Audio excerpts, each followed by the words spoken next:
Greetings everyone and welcome back to 365 Days of Prog. Today we're going to be reviewing Meditace by the band Blue Effect. Hi, my name's Naomi. I'm an avid progressive rock fan, but I'm a long ways from knowing all the prog albums out there. But this year, I'm gonna give it a try.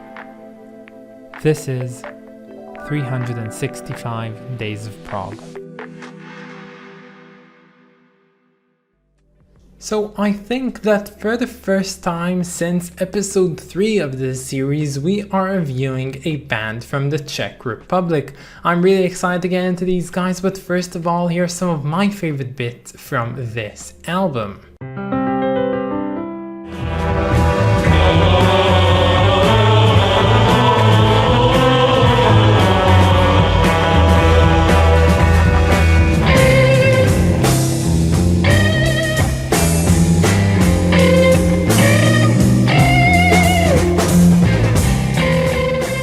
So this band is called Blue Effect or The Blue Effect, it doesn't really matter, and these guys are considered to be the seminal prog bands of their country in the 70s. So a lot like what SBB are for Poland or Omega for Hungary. And the name Blue Effect is the original name they chose for their group, but unfortunately back at that time the Czech Republic government weren't really approving of anything in English, so they had to change the name to the direct translation of it in Czech. Now this band started their musical journey mostly in the realm of blues actually, and not in what we traditionally call progressive rock, but as is widely regarded by many who know this band, their albums only got better and better as time progressed onwards. And their last album was released in 1981, and the band actually only disbanded 9 years later in 1990. Now the thing is, the band actually formed between the years of 2004 to 2016,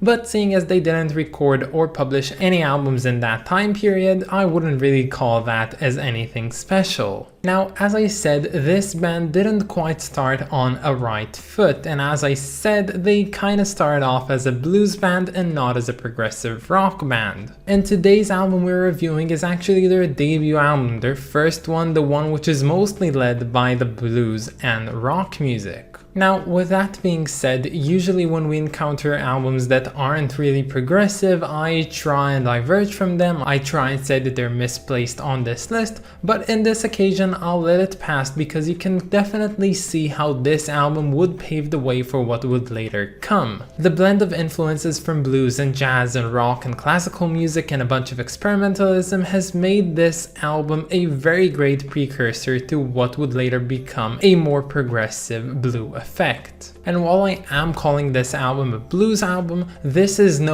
was like Jethro Tull. This isn't just your average blues album. No, in another way, this album actually does something that I often don't really like when albums do, and that's shooting in many different directions and seeing what sticks and what doesn't. And while I do get why a band would do that, and especially in their debut album trying to test out many different grounds and seeing what mostly fits with the masses, I find that albums that are constructed like this usually make up for very unenjoyable albums to listen to. So out of the 10 tracks that are found on this album, I do believe that most of them fall under the rock or blues category, but there are different ones which mostly fall under the jazz category, or even the classical, or even psychedelic. Although the psychedelic nature of this album is more like an afterthought than an actual idea. But personally, the tracks that actually stuck better with me were the bluesier tracks, and specifically one in particular which is called Blues About Stone. Now this song actually clocks in at 8 minutes and 10 seconds of runtime, which is almost double the time of the second most longest track on this album.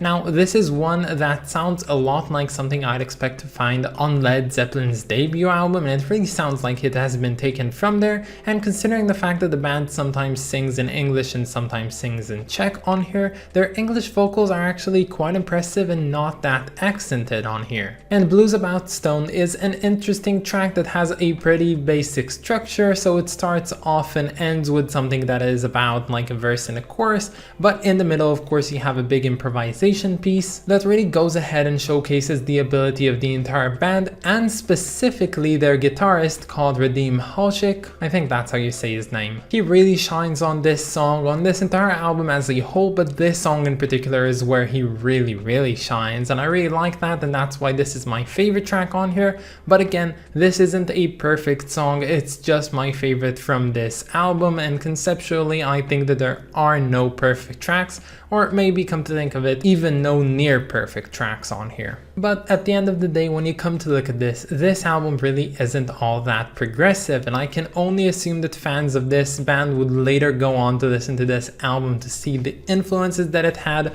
upon their more successful time period. But honestly, as a representation, I really hope that this doesn't well represent the band, because in that case these guys aren't progressive. But of course I'm pretty sure that they have really great albums later on down the road, and if you know this band and you want to recommend any of their later albums, you can always write them down in the comments and I'll add them to the reserve list.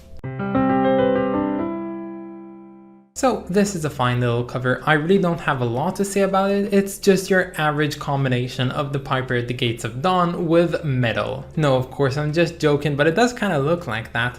But I do appreciate it whenever a band has to do a cover and they want to do their band on the cover, but instead of just going for the regular picture, they try for something more creative, more interesting, more expressionistic, and I really do like how they made this cover. I love the fact that they're called the Blue Effect, so this entire cover has this really nice shade of blue on it, and the overall way that it's made I think is pretty nice. Again, this isn't the cover I would hang on my wall, but it is something nice that I would try and at least give a listen to if I saw it in a record store.